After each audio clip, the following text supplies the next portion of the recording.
By the way, this is the new media taking place. You understand how lucky we are? We no longer have to be bound by what the ruling class tells us to think. The ruling class has ruled opinion for like a century. And in our times right now, we've got endless options with brilliant voices to listen to, people with different perspectives on the world. And we're shattering the opinion cartel. We're breaking it apart. And I tell you, the mainstream press is panicked about it. They want to shut these people down because too much truth reaching too many people. And we're going to hear how they do it.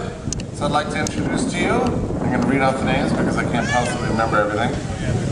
Derrick Broze, Josh Sigurdson, did I get it right? Luke, Rudkowski, Robert Griffith, and Carey Wedler, and Devon James. Time to smash the media cartel, and we're going to hear about how to do it right now.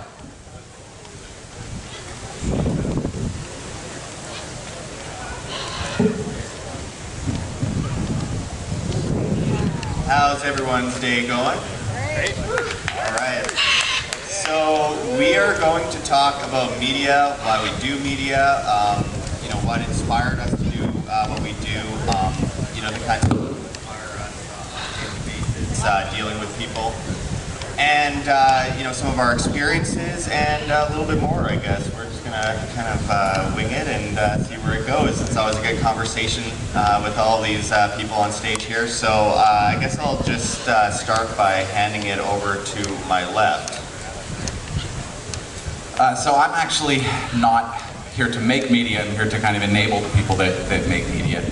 4 years ago, I started a project called Alexandria. It has since bifurcated into Alexandria, the application, and Open Index Protocol, an underlying protocol, whose purpose is to create a public common space in the internet, where if you actually think about it, there is no public space on the web. Everything is a private server that you connect with.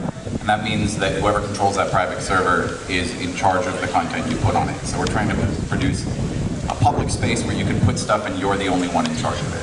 So. Carey? Okay. Hi, I'm Carey. I got started on YouTube in 2011, and I eventually ended up with the antimedia.org. My videos are a lot more opinionated, and over the years I started to see that there was a huge need for just information. It's not about swaying people, it's not about forcing them or manipulating them into thinking anything. It's about empowering them with knowledge, and so that's what I'm about with the anti-media, and then I also do my videos where I get to give my actual opinion. Well, my name is Rudkowski of We Are Change.org, and I have absolutely no clue what I'm doing.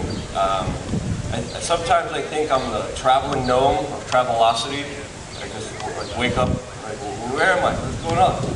And then I just try to make sense of it by putting up a video camera, and I've been doing that for way too long. And I film stuff that I find interesting, and people support me, and try to live an example by being totally free and documenting the whole process of just experiencing, learning, and also teaching the most important things in life, and not fall into the prey of the traps that society sets for you and screws you over. So it's pretty much just unscrewing myself and hopefully unscrewing everyone else. What about screwing? Here's Derrick Broze. I think you're doing more screwing than unscrewing. But my name is Derrick Broze. I'm a freelance journalist, a free human. Do a lot of different things, wear a few different hats. From Houston. I've been doing this since 2010. First as just an activist, then activist journalist, sometimes both at the same time. Back and forth, and I write for Ben Swan's website, Truth and Media, for activist posts, sometimes for the anti-media, sometimes for Mint Press News, and I also have my own website, the Conscious Resistance Network, which is kind of an open forum where anybody can contribute articles, essays, videos, whatever you want, as long as it's in line with trying to promote consciousness and waking people up and cool shit, good music, things like that. Yeah, we're gonna change the world together, right? Woo! My name is Josh Sigurdson of World Alternative Media, also known as WHAM. If that's too much of a mouthful for you, I can understand that. I started about 5 years ago. We do reports, we do interviews, we confront politicians when we can. We just try to spread a message that the public school system and the mainstream media are not doing. You know, one of the most important things to the world is information, for us to be able to act on that information to make a better world rather than depend on others to do it for us. I think a lot of us can relate to the message of, you know, individuals taking action and instead of depending on someone else. So the idea is that, you know, when we are so inundated by, you know, a lot of disinformation, a lot of lies within the mainstream media. We are raised in public schools to be told one thing and to be, you know, follow the line and repeat what we are told. And then we become adults and we either go to university, do the same thing, or we watch mainstream media and we're taught by mainstream media basically the same kind of misconceptions and untruths. And it's important that we as independent media reach out to as many of those stories as we possibly can that just aren't being reported on. It's a responsibility. Obviously, that doesn't mean that we're all great people. The people on the stage, I know, are good people, but there's a lot of independent medias that do the same thing as the mainstream medias, and we have to be vigilant about that and be very responsible with our information and finding the right information. Never look to confirmation bias just to benefit our viewpoint, but simply dig into that which we feel uncomfortable looking into in order to find the ultimate truth to the world around us and the stories around us. So I guess I'll pass it on to my left once again. I guess talk about what really inspires you to do what you are currently doing. So 15 years ago, a month ago, I was invading Iraq. And I did so because I joined the military because I believed that the military was a particular thing. And while I had a lot of members of my family saying, oh, you should break your leg and bail, because I joined the military to be a reservist when we were a time of peace, and then a month after that 9/11 happens and the world changes. And I had family members saying, oh, break your leg and get out of it, and I stayed resolved to it because I believed certain narratives. And so one of the most important reasons to me why I do this is because I believe that more often than not, we've gone to war based on a manufactured narrative. And if there was actual freedom of speech and the actual ability to really debate these things in a less convoluted way than we currently have, we might be able to avoid war a little bit more often, and there won't be, you know, kids like myself that get kind of duped into doing something that is highly damaging to their psyche and to the rest of their lives without knowing what they're getting into. So Carey, what really set you down the rabbit hole to getting into independent media and being inspired enough to actually put your entire life into such an effort? Sure, so I recently found a paper I wrote in college, and it was about why I would like to write for Time magazine. It's because they were so credible and they had such a good reputation, and I'll be the first to admit that I was super locked into the system. I was a huge Obama supporter. I was raised in Los Angeles, very liberal, and I cared about accuracy. I cared about properly informing people, and growing up in a liberal household, I knew and recognized the manufactured narrative around the Iraq War. Like, that was okay because it was George Bush doing it. So I already knew that there was something wrong with the media, and when the facade of Barack Obama started to wear down, and I learned a little bit more about the history of government institutions influencing the media, it became really important to me to challenge that because I had been such a huge consumer of it, and I realized how much it had influenced me. So it's personal for me, and it's something that I really care about shifting, or at least offering competition, offering a different option for people. What I find really interesting is that when we look at media, we really don't understand the deeper kind of components to it and how it rules our life and how it dictates our life. What I like to see that I'm doing is kind of fighting the bigger psychological warfare that is happening against humanity, because they call it programming for a reason. And when you look at the kind of information and media and propaganda that we're getting from the people who mostly control it, it's to put us in a low vibrational state so we can be enslaved and controlled easier. It's made to make us feel sad and angry and fearful. And based on that like frequency, you start doing really stupid things, but those stupid things are kind of dictated to you, and subconsciously you start picking them up without even knowing it, and you start making mistakes in life. I can't tell you how important information is in this whole warfare of liberating information, and I think that's why there's been such grand steps by, I would say, the powers that be, the technocrats, Facebook, Twitter, YouTube, Google, Alphabet, Eric Schmidt, all of them, all those buttholes we confronted to try to control the narrative. Because there was a point in time where we were totally free. We were able to totally get our message across, and there was nothing stopping us. And it was like, all right, this is the most popular video. Everyone gets to see it on the front page now. And then it changed to, no, we're going to curate things. We're going to recommend things for you. We're going to give you the best things. And what did they give us? They gave us Jake Paul laughing at someone killed at a suicide forest. Like, and then it backfired on them. It's always going to backfire on them because they're playing in a very negative, dark, kind of sinister light with ulterior motives. And it could be financial motives, it could be darker occult motives, but they're pretty clear. You make, like, there's a reason they play sad music in McDonald's, because when they play sad music in McDonald's, you have to eat your damn cheeseburger and stuff your face in there so you don't have to deal with the repercussions of reality that you see every day. And therefore, it's a great business model, especially when things are slow. But when there's, a lot of people in McDonald's, they play upbeat, fast music, so people get in there and get out of there. But go to the McDonald's, and they did this practice a few years ago, when there's barely anyone in there. Sad, pathetic, slow music that makes you want to cry. And then what do? You put that nasty GMO fake meat into your body, and then you're programmed and conditioned to be a slave. So really, information and the kind of warfare that we're involved in is really just getting rid of that slavery that's within our heads. And I think that's one of the most important battles. And I watch CNN all the time. People are like, how the hell do you watch CNN all the time? Well, I train myself to deal with this bull crap and to learn all the kind of manipulative psychological things that they do to us. They use those flashy little graphics, they frame stories in particular ways, they play up on your emotions while totally ignoring all the real important things that happen in life. And there's a huge void, there's a huge market for that. It is popular, and that's why we become so popular, that's why they're screwing us over right now. So, Derek? What was the question?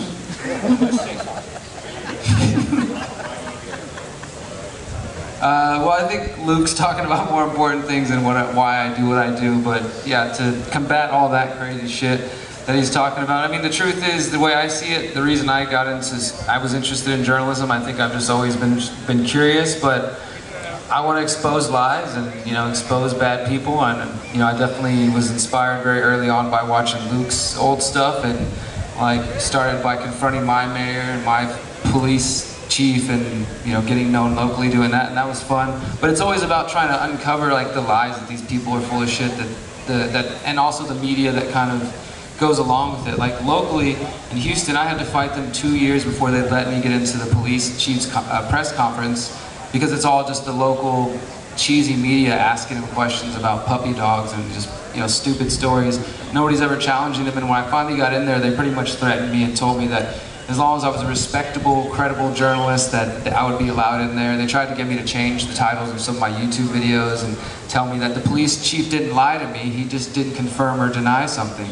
And I told him I wasn't going to play those kind of games with him, and so I was just threatened in different ways. And I enjoy doing that, but the goal is always, to subvert the things that Luke's talking about, that there is, I think, an over-reliance and trust in media, and then deeper than that, it's really just a trust and a belief in authority, that people see the media as some type of authority, that, okay, I can trust it comes out of this person in a suit's mouth on TV, that it's factual, and I can go and spread that information on social media now and feel like I did some research. It's a belief and trust in authority of government in general, and people believing government sources. Whenever some reporter goes out there and says they talked to a government official and that they said everything's okay, there's nothing to worry about, and that's reported as news. There's just an over-reliance and trust and authority in all these different areas. And another thing is, people think that objective journalism, this idea of objective journalism, which is really, in a lot of ways, I think there are some people who do it well, like if they're just literally documenting something, right, and they're not commenting in any way. But objective journalism is usually used as kind of like a jacket for actual investigation, and they claim that if you have an opinion or if you're not just reporting the strict facts that you're not a real journalist, when in reality objective journalism is just a school of journalism, and there's a number of schools of journalism. It's just the main one that's been crammed down our throats into thinking that that's reality. But really, the media can lie in a lot of different ways. They can lie by not sharing context with you and telling you the full picture of what's going on. Instead, they just say, here's this isolated incident that happened, here are the facts. And if a person is not informed and doesn't understand how that information connects to other pieces of information in the broader picture, then they're clueless, and they might not really understand how severe the situation is, that the government is increasingly taking away people's rights and eventually going to come to kill everybody and take them away. And, you know, I mean, I seriously think that's their long-term goal, is controlling the people to the extent that they need to, like any sort of tyrannical government, the US, elsewhere. And it's important to have media, independent people pushing that, pushing past that, because we can see in other places like parts of China, and some would say Russia as well, that the media is definitely not as free. People get killed, people disappear, and we're, you know, Michael Hastings was killed, you know, that's an American journalist. He was assassinated by the American government. Other people have been killed in mysterious ways. So they already do these kind of things, but it's going to become increasingly difficult for journalists, free people reporting on the world to do this. So I think we have to talk about ways to do that. And those who consume media also have to think about how, you know, what they're willing to do to keep the media alive, so that those of us up here and other journalists, other reporters can continue to do this, because they're trying to slow us down and stop independent media. Well, if you think about it, there's so much pain, there's so much suffering, there's so much misery, there's so much war, predominantly only because of bad information, because of propaganda, because of the mainstream media. And really, we could all change that. And it's really up to the 5 people in the crowd right now. Because ultimately, it's you guys now that are the only people who are curating our content and sharing our content. Because you're not going to see our stuff in the timeline, but at the same time, like, yes, alternative media is good, independent media is good, but there's also, you know, the trust issue. Just because someone's independent doesn't mean you should trust them. You shouldn't trust me. There's a lot of buttholes and Sheratons also in this movement that do need to be exposed and talked about, and also try to make all of us better, because that's the only way to really succeed over the mainstream media, is by doing their job better, which, you know, I strive for and I do my best, and I, you know, go on the ground to crazy places like Somalia and Venezuela only to be like, hey, I'm doing something that they would never do, and I'm showing you a side that you will never see unless I'm here. So I'm trying to fill that void. A lot of buttholes. Carey is an expert on exposing a lot of the buttholes. I think she has a lot more to say about the bigger kind of Sheratons and buttholes in the alternative media who are buttholes. Well, since you brought it up, I think, because what we're talking about really is people's tendency to believe an authority just because they call themselves an authority. And we're so used to this centralization of information, and because it's on CNN or because it's in the New York Times, it must be true. And there was a time where, like, at the turn of the last century, that was all there was. If the New York Times printed something, that was the reality. And I think a lot of us we're so programmed into that, to believe it, to never question it. Just because a guy in a suit said something, we think it's true. And unfortunately, I see that tendency carrying over into independent media, where because they're saying something that we agree with, and we see that it's anti-authoritarian, or we see that it's questioning official narratives, we're so prone to just believe it because someone said it, because it's printed somewhere on the internet, or it's published somewhere on the internet. So as much as we can talk about all the bad actors, and there are a lot of them who aren't responsible, and I think a lot of them mean well, and maybe they just aren't giving their due diligence. Regardless of that, I think that as consumers of independent media, as people who really want to make a difference and see a change, we really have to question ourselves and question our tendency to just buy into whatever we're told. And that's what I try to talk about a lot. Like, yes, as journalists, it's really up to us to be diligent, but if we really want this new ecosystem of decentralized information and really challenging the status quo, I think we have to really question our human tendency to submit to those things. Don't trust anyone, don't trust me, believe yourself, do your own homework. That's why I put all my sources in there, and especially don't believe anyone in a suit. Josh, you in your suit, here you go. Thank you, Luke. So, as Derrick kind of went into when he talked about objective journalism and everything like that, hello, test? Okay, there we go. I think it's really important to point out that every individual is biased. They have either belief or, you know, they at least have an identity that they try to portray. And when it comes down to it, I find it rather dishonest in the mainstream media to see these people that claim to not be biased, to claim to, not have an opinion, and then kind of push you towards a certain point. I think it's far more honest to be out there and say, this is what I think, this is what I believe. Here are the facts as I know them, and you as an individual should do your own due diligence and make sure that you take responsibility over your own information and look into these things yourself. Very important. And that kind of goes back to why I dropped out of school in 9th grade. Best thing I ever did. Learned more in the first month out of school than I ever did in all my years in school. And it kind of led me down this rabbit hole of actually watching people like Luke early on that inspired me. And it was like the impossible task. How are you going to start a media network? How are you going to be able to sustain your life and feed yourself in such a way? And it took a while. It's not easy. Obviously, you have to do a lot of work and get yourself to that point. But I mean, if you are in a dead-end job, I've always had this belief that you shouldn't do it. If you don't love what you do, you shouldn't do it. You only have one life. And just like a child only has one childhood, and they waste it almost entirely sitting around in class being told what to think. So as an adult, same goes for you. If you are doing a job that you hate and you're going all the way to retirement, it's not fulfilling. What do you regret on your deathbed? Do you regret doing great things with your life and maybe even failing? Or do you regret not doing things when you have the chance? And I think it's more important than ever to be able to spread information and bring people to that next level, because it's a responsibility. It's so easy to control people by manipulating them with information. And that is one of the biggest problems we see on both sides. It doesn't matter what part of the political spectrum you may be on or even not be on. It doesn't matter what you identify as. In the end, it all comes down to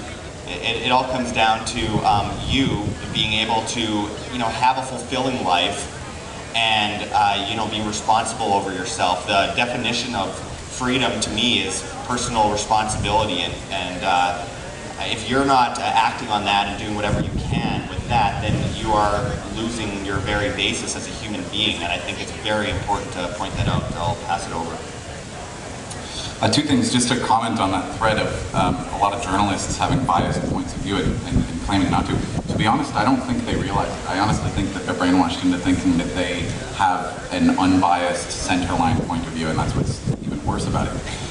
But further, I have a question for the rest of you guys about the business of independent journalism. The business model of the general journalism market is advertising based, which means that their customers are actually corporate America, not their viewers.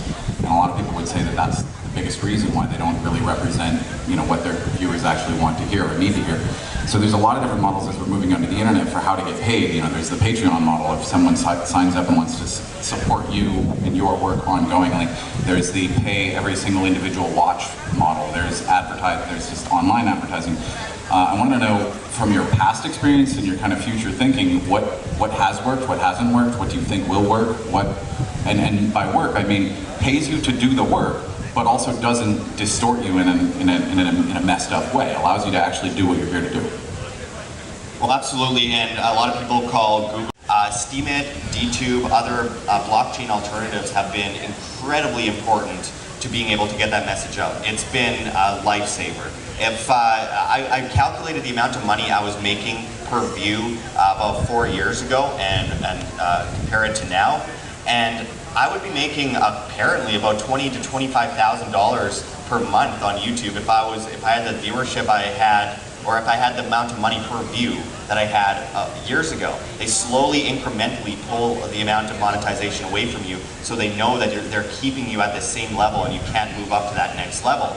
And Steemit, DTube, cryptocurrencies, for me personally, have been so incredibly important to changing that. It's the reason I'm here today. It's the reason I'm able to feed myself. It's the reason I'm able to pay the rent and all that kind of stuff. I think it's crucial to the future spread of information. I agree.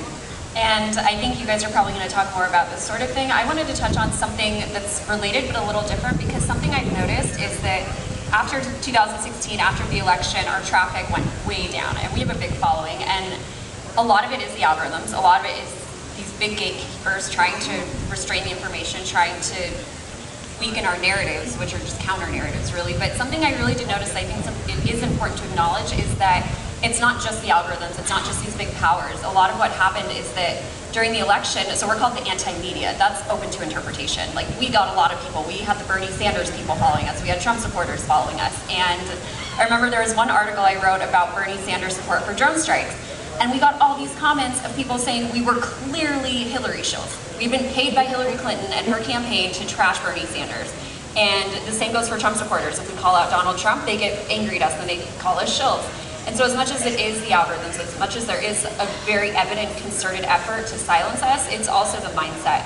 And so a solution I think is really important is to keep driving home that anti-status mentality, because we can blame these powers, but it also is just the way people are thinking and the way they're programmed ideologically, and that has definitely lost us a lot of support. And we're not going to compromise, we're going to keep doing what we do and standing by what we believe, but part of what we believe is that we need to change people's submission to these propagandistic narratives. So, Yeah, don't put anyone above yourself, including a person with a suit.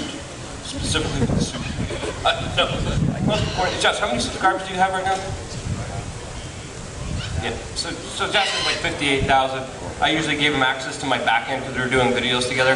He's like, look, you got 500,000 subscribers, but I'm making way more money than you are. and I think, you know, our channel hasn't really been the same ever since we confronted Eric Schmidt, the former head of Google, former head of Alphabet at Bilderberg. So the hits are pretty severe, especially when it comes to what was there before and our outreach before and the monetization that was there before. It's pretty much all being severely taken away. And it's really only because of cryptocurrencies and platforms like Dash that really independent media is able to exist. Steemit is a large part of that. Dash has actually helped me out, and actually I put in a proposal. They supported us with 50 Dash, which is huge, and we were able to give that money away. And it's a platform that I believe shares the same kind of ideology that our news organization does. It's to free people, it's to liberate people, it's to secure people, it's to give them an alternative to the current platforms that enslave you and take away your wealth, when you could be actually creating your own wealth and being on a diversified, open-ended platform and be totally free, which I think is amazing. So again, shouts out to Dash, even though our sponsorship this time didn't pass, but it's okay. Still, shouts out and a lot of respects to Dash and all the efforts and all the other cryptocurrencies that are doing really valiant efforts and really testing the market with ideas, coming to them and being like, hey, you're not full of crap. Okay, we'll support you if you do this and this and this, and people do, and I think it's a great platform that I think will lead to the future of more alternative independent media that is going to be harder and harder to find and sustain. Yep, so Dash funded We Are Change. Of course, Dash helped bring back Ben Swan after being gone for a while. That was really cool. I know that Collective Evolution is about to submit a proposal. Obviously the Free Thought Project, Jason's here. They have a partnership with Dash. I know the website Truth Theory tried to go through Dash, and I know a couple other independent media websites that are working with other cryptocurrencies right now to get funding. And it's because we're trying to move past this ad-based model that you were kind of talking at the beginning, because the truth is, we have some of the most really, I mean, between all these different websites and independent journalists, some of the really hardest working, well-researched people I would consider, at least in the US and focusing on the Western world. And we're able to put out a lot of good content, but there are still people who will go to an alternative website that has like these ugly Google ads or whatever that none of us have ever really liked, and we'll just automatically say like, I'm not going to read this fake news site, or just be discouraged in one way or the other. And I've had that happen with plenty of like different articles for different websites I've written for that have had to go that route.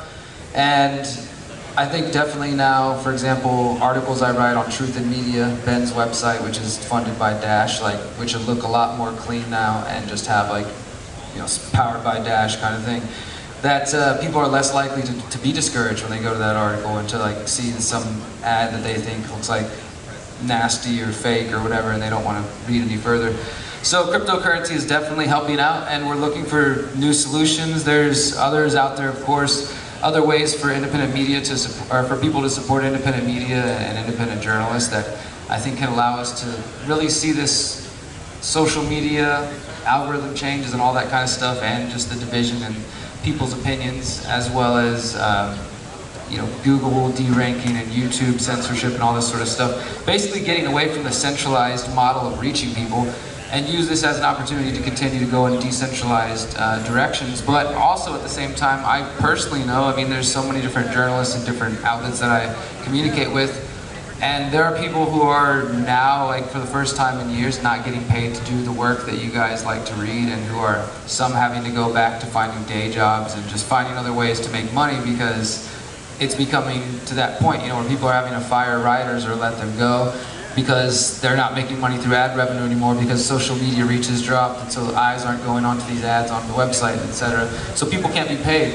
So it's a realistic thing that I think that the independent media could really be whittled down pretty quickly in the next coming years or months even, if people aren't able to find sustainable ways to fund their organizations or even fund their individual selves. Like Patreon, I think we all here have Patreon accounts, and you know, I can make a little bit of money through Patreon, a couple hundred here and there every month or so, and that's fine. But really, Steemit has been helping out a lot for me. Steemit has been great, DTube, all those decentralized platforms. Another thing that I've noticed not so many people know about that is an easy way for you to help independent media, and that more independent media should check out, is the Brave browser. Has anybody heard of the Brave browser?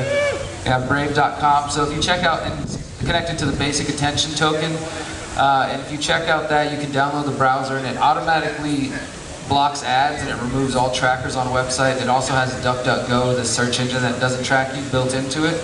And so just by using Brave, you allocate what are called basic attention tokens, like a smart media token, that just for using their product. And I don't know what the numbers are, but you get a certain amount a month, right? And in your settings, you can allocate, like, I would like 5 of my BAT tokens to go towards the anti-media every month. And so they can register as publishers and get on Brave and then receive these tokens, you know, either like that on a monthly basis from certain subscribers, certain readers who know, like, hey, I'm blocking any ads you have, but I know that that could hurt you financially, so I'm going to give you all of my BAT tokens. And I don't know what they're at right now, but it's a really awesome idea. I think it's one of the first that we're going to see in this way. So readers can block ads, block trackers, but still support the websites that they want to by sending them tokens. So yeah, there's solutions out there, but we're going to require some help and support. Like if you like to read articles and watch videos, or we could all have to like band together and have one organization. Or I don't know, things could definitely change and are changing, so we're trying to find solutions, and we need your help, I think. So something I find pretty important right now is that there aren't that many new independent medias coming out. Mostly due to the fact that there isn't much incentive for them to be able to make a living off of it so that they can continue to put out that effort. Years ago when I started about 5 years ago, Luke started way longer than I did. There was a bit more incentive because there is a possibility that you could monetize and you could make enough money to feed yourself and continue doing what you love. But it's gone to a point where there aren't a lot of people going out on YouTube. They're worried that they won't be able to make money. You can't make money under 1,000 subscribers anymore, or a certain amount of views. They're really making it a lot more difficult for new independent media to start. There's a reason for that. I'm sure we can go into that further later on. But a quick story is, in 2016 during the election, I interviewed Juanita Broderick. Now, she was the one that allegedly got raped by Bill Clinton. When I interviewed her, it was the first major interview she did in a long time, and it ended up reaching out to a lot of people. While I'm not a big fan of some of the people that shared it, I'll take the share. I was on the front page of Drudge Report as a main story, InfoWars. Donald Trump shared it on Facebook, and it blew up really fast. But within 5 hours of posting it, it hit 22,301 views. But then it froze for a week, didn't go up even 1 view. And then a week later, Paul Joseph Watson kind of revamped it, said something about it, and then it jumped exactly double from 22,301 views to 44,602 views, and never changed for about 5 months. So apparently, yeah, that's totally natural. I think we can all believe that. So there's a lot of manipulation going on when it comes to people being unsubscribed, views not actually being counted, likes not being counted, people commenting and their comments disappearing. We don't show up in a lot of our subscriber subscription feeds. People who click to get notified on YouTube aren't being notified a lot of the time. There's a lot of manipulation happening, which is why these blockchain solutions are so great. But I want to make one final point when it comes to the money part, which is that if you're doing it for the money, you shouldn't do it. because that is how you get manipulated into greed and just doing this kind of stuff for the money. You will be beholden to someone else. You will end up saying the wrong thing, telling mistruths, not being honest with your viewers, and I think it's an insult to the viewers, it's an insult to the audience. If you want to get into this kind of stuff, don't expect money. When I got in, I quit a $21 an hour job. Everyone thought I was crazy. I almost went homeless, but I got it to the point where I was able to eat and I was able to pay rent. And that's all I really need. Yeah, everyone likes to make money, and I don't blame you. I'm a capitalist, I love money, but when it comes down to it, I'm not going to sell out what I believe in order to make a few dollars. And I think that's such an important point to make in media, because there are a lot of independent medias out there that just do it for the money. And we have to be able to do our own due diligence and make sure we know who they are and we can spot them. I'm just happy doing what I love for a living and being able to survive on it. I don't need it more than that.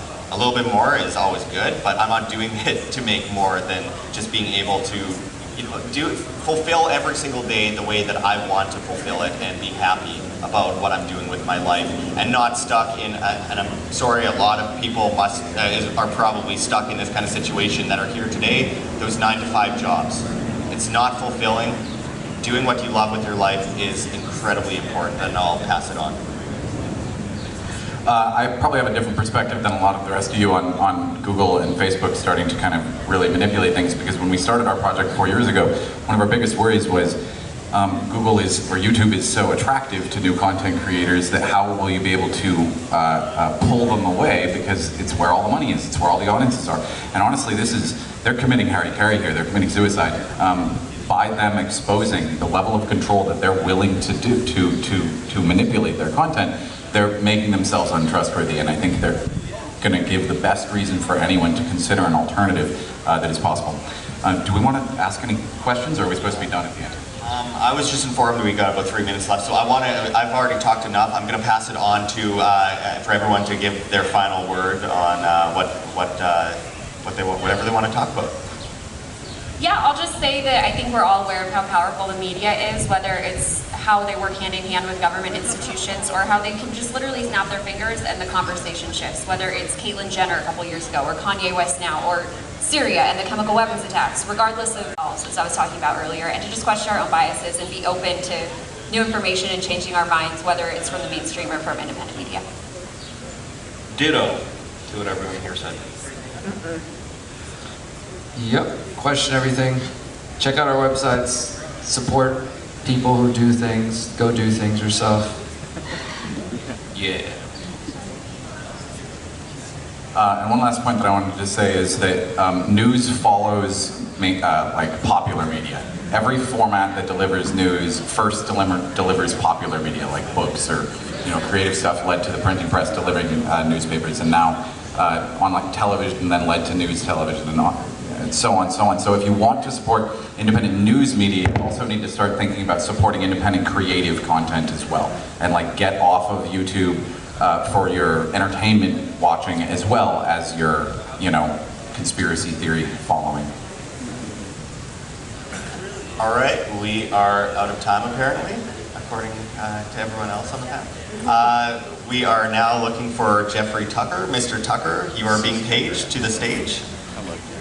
Like what you see here, WAM? Don't forget to check the links below. GoFundMe, Patreon. We can't do it without you. Any donation is very much appreciated, especially as we are so overwhelmingly demonetized and censored by YouTube as the ADL comes in and flags all of our content as hate speech. Also, check our Bitcoin address in the description as well as on the screen for you to scan if you please. And also find us at steemit.com at Josh Sigurdson, the future of social media, where you get paid in the upvote of your post in Steem, the cryptocurrency. And also find us at the Red Pill Expo, which we have a reference link for below in the description and the comments as well. Hosted by G. Edward Griffin, amazing speakers coming out to speak this year. Don't miss it. It's in Spokane, Washington, June 21st to 23rd. We hope to see you there. But until next time, this is Josh Sigurdson signing out from World Alternative Media. Find the truth, be the change.